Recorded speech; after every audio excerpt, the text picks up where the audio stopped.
I think what's really important is to realise when you are feeling a level of stress, and some of the indicators we see is that we might become disengaged.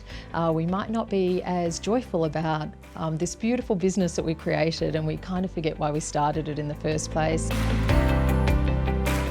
One of the things I nearly always work on with my clients is answering that question, what are we here to do?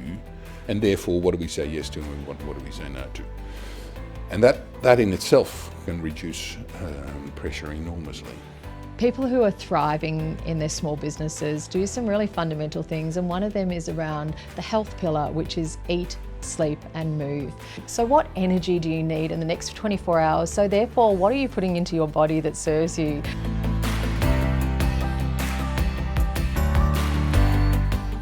A lot of people make time to exercise regularly because we know the endorphins that are given off from exercise can put them in a great position to navigate the day.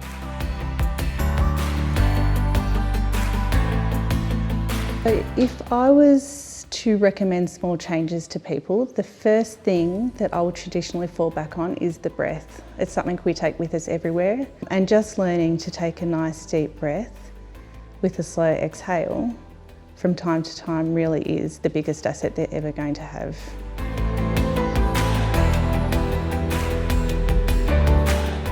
You actually have the right to be really proud of yourself. You ought to feel really good about yourself. Sometimes we can be tough on ourselves and we have that inner critic voice telling us that we're hopeless, we're not achieving what we need to.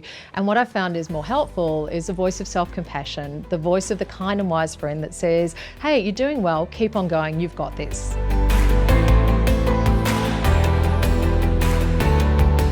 Family and friends are really important for small business operators.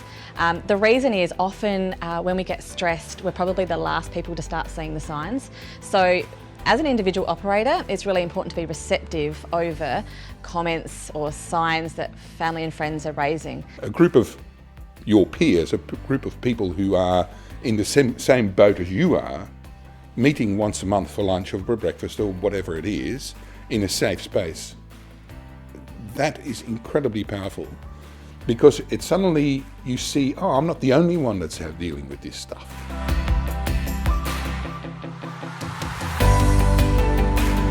As humans, we're actually wired to connect. There's plenty of opportunities to join networking groups. It might be talking to friends and family about some of the challenges you're facing. So rather than feeling you need to carry the load entirely by yourself, connecting with other people is an imperative when it comes to cultivating your well-being.